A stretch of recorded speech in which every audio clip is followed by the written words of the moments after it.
Have you ever dated someone who's like, I'm just not ready to give up the things I need to give up in order to be in a relationship with you and fall in love? In the past, I've dated at least several versions of that person, and I'd always disagreed with the idea that love requires you to give up so much. When asked what the opposite of love is, most people say hate, but I believe the opposite of love is oppression. And in order to end various forms of oppression, all kinds of people with all kinds of privilege need to be willing to give up all kinds of things. Giving up stuff is hard. Personally, attempts to give up Netflix, drinking Coca-Cola, dating the wrong guy have only ever temporarily been successful for me. But one of the first things I was successful at giving up was trying to fit in, probably because I never could.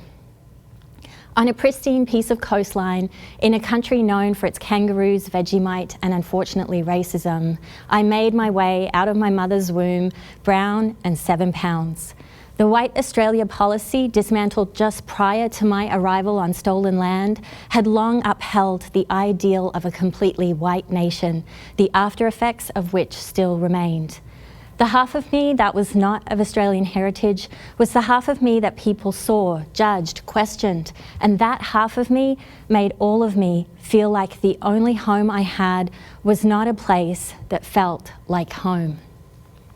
At around 8 years old, I finished for the first time a novel cover to cover, Charlie and the Chocolate Factory. I wasn't aware at the time that there was anything wrong with the short, brown-skinned slaves called Oompa Loompas, nor did I know that Charlie, like me, had experienced racism. You see, author Roald Dahl had first written Charlie as a black boy, but his agent said a black Charlie Bucket wouldn't appeal to readers. I was a brown girl in grade 3 at a place called White's Hill State School. My most notable memory from White's Hill was at recess when one of my classmates told me I was the color of poo. Sometimes our pain informs our purpose, and so in 2015 I co-founded an organization, Humanology, whose mission is spread empathy, increase inclusion, reduce discrimination. Humanology focuses on sharing human stories and empathy as ways to bridge the gaps that divide us. I had a dream. Professionally, I was fueled by this dream of an inclusive world free from racism and other forms of oppression. Personally, I was struggling with a different dream, the dream I had of finding love and becoming a mother. I was single, almost 40, and some dreams have a time limit.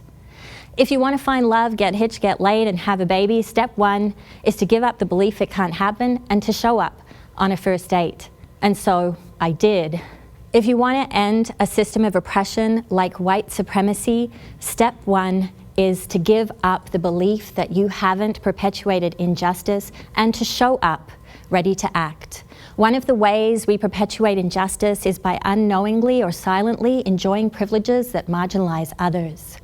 Some 20 years ago, already in search of love, I can remember heading out with my friends on a Saturday night, getting dressed up, and walking up to the front of the line at the bar, where as a group of women dressed to impress, the bouncer would step to the side and let us in ahead of everyone else waiting in line. Did I feel bad when those doors swung open wide, taking us from the Arctic temperatures of the Canadian outdoors into the warmth of the bar? No. It was a feeling of validation, a feeling of endorsement, not one of guilt. What I'm suggesting is that it's a typical human response to enjoy the privileges we're afforded without particular recognition as to how they impact the other folks stuck outside in the cold, still waiting in line. And just as the privilege my girlfriends and I enjoyed can be connected back to a system of oppression that commodifies female sexuality, so too white privilege is connected to a system of oppression called white supremacy, which simply put is a system designed to prioritize and benefit people who are white. It's about as easy to spot your own privilege as it is to spot your soulmate in a bar. And just like the fish that doesn't know what water is, we can be oblivious to the only system we've ever lived within, such as the system of white supremacy. Growing up, I can't remember how many times I heard the words "curry in a hurry" followed by laughter. I had several friends whose parents really didn't seem to like me because I was different. And in 18 years of education through to the completion of my law degree in Canada, I had only 3 educators who weren't white, and none were women. And yet I'm aware that my story of growing up with racism is an incredibly fortunate one. Hearing the stories of people who don't share our same privileges is powerful. Listening to those stories without questioning their validity can help erode systems of oppression. Recently, I shared with a friend how disentitled I'd felt growing up in a country where I'd been born, continuously being asked, "Where are you really from?" That question implies, "You don't look like us. You're different. You don't belong here." So did they ask that question in an aggressive way? My friend probed, unknowingly questioning the validity of my experience. Because of their particular white privilege, it was difficult for them to understand how this question on its own could impact a child, or really anyone, even if asked over and over. So, about a month after that first date where I showed up, he moved in. Then he moved out, then we broke up, then we got back together, then we broke up again, and then the very next day I found out I was pregnant. I was pregnant. I was single and pregnant. This was not what I had signed up for. I knew I was going to have to give up the glossy story I'd written for my life and was tightly holding on to. Step 2, to end a system of oppression, we have to give up things we might not want to give up. Recently, Humanology began collaborating with a clothing retailer to produce and sell a t-shirt featuring the work of a racialized artist, and with proceeds going to anti-racism efforts. We put out a call for artists who identified as BIPOC, Black, Indigenous, or people of color, and then someone applied who was white. "You won't work with me because I don't have pigmented skin? This is disgusting. You're literally discriminating against white people, so thanks for that. I hope you're proud of yourself. Everyone matters." Everyone matters. Discrimination to end discrimination is different from discrimination in the first instance because the intent is for it to restore rather than erode justice and equality. The reality is, as we push marginalized people further forward, someone has to be willing to step back. I replied, the disgruntled artist, explaining that our endeavor was about sharing the voices and art of people who'd been marginalized because of their race. She wrote back, sharing several extremely tragic experiences where she'd been marginalized, none of which were connected to racism. Giving up a victim identity isn't easy. This entrenched identity tells us, I can't possibly be privileged in any way because of all the hardship I've endured. But our privileges aren't erased by our challenges. While facing my pregnancy alone, my socioeconomic privilege wasn't erased by the challenge I faced of being pregnant and single or any other challenge I had.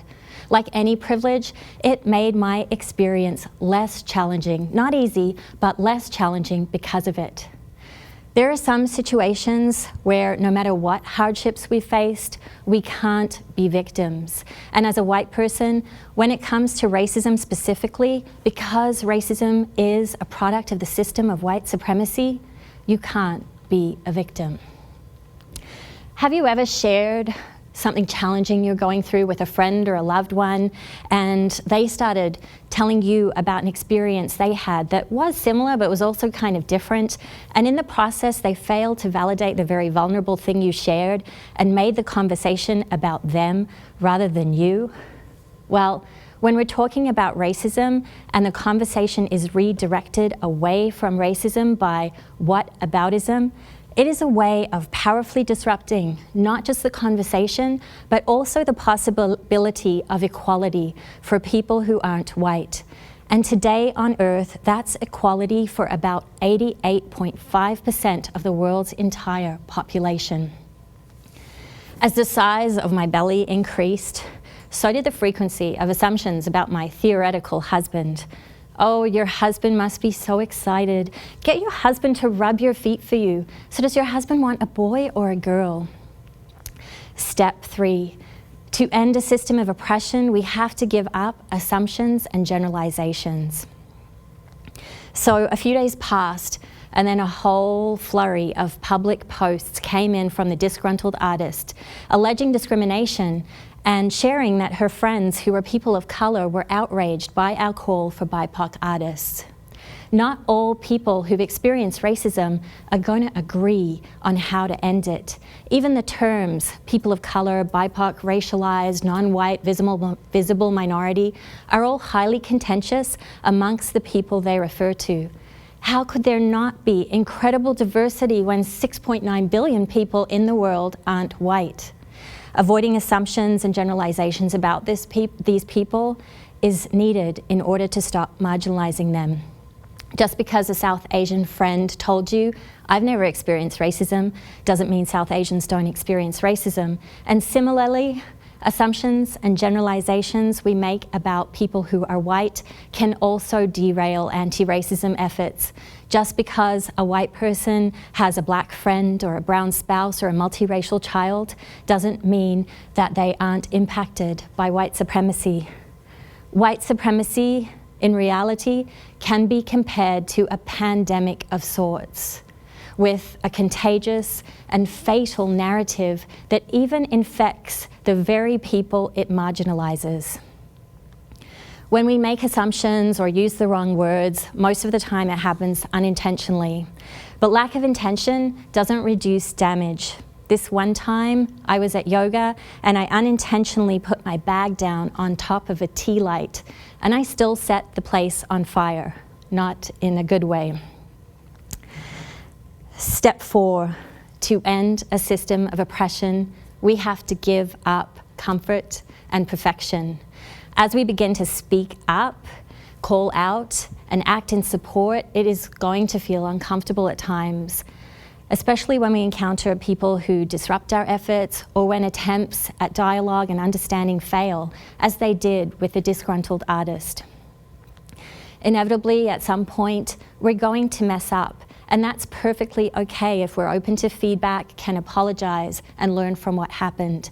There's so much less than we think wrong with not being right. It's really not that hard to say, I was wrong and now I see things differently, or I hadn't thought of it that way, but now I have a different understanding. Because of the diversity of perspectives, experiences, and identities within a marginalized group of people, there really isn't the option of showing up perfectly for everyone. The only option we have is showing up imperfectly. So, on New Year's Eve 2017, I found love and became a mother when my daughter was born. After temporarily getting back together, my daughter's dad and I permanently separated before she was about 6 months old. And I had thought at the time that I might be inclined to try to kind of continuously revisit the relationship in order to restore this ideal I had of what a perfect family should look like. But surprisingly, this never happened. And instead, I began unlearning an old construct, one that no longer served me, and discovering a new framework for the way a family could exist and succeed. And so far, every day, our little family is succeeding within this new framework we've created for ourselves. Step 5. To end a system of oppression, we have to give up old constructs like white supremacy that don't serve humanity, and find and learn new frameworks for the way the world can exist and succeed.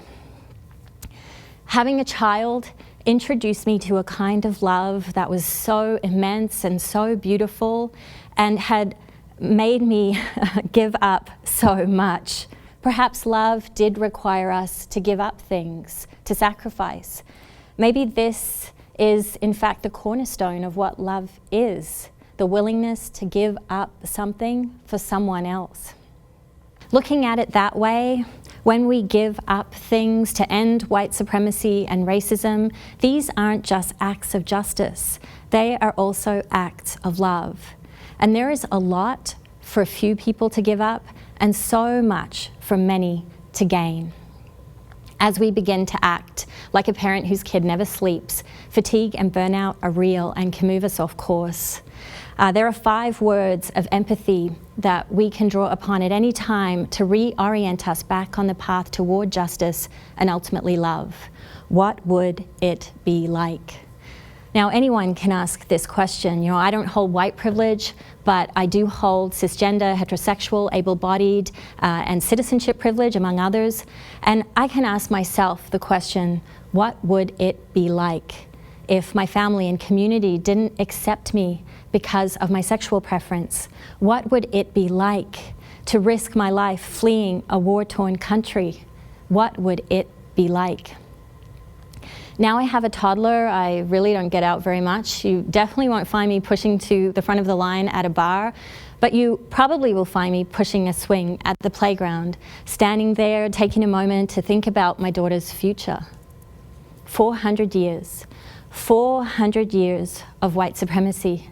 400 years of oppression, suffering, genocide. This is too long. My daughter is a combination of black, brown, white, and even a little bit of Japanese. And my wish is that her racial identity doesn't determine who she is or isn't able to become in this world. I have a dream. It is not a lofty dream. It is a pragmatic dream about a world without racism. And some dreams, well, some dreams have a time limit. Thank you.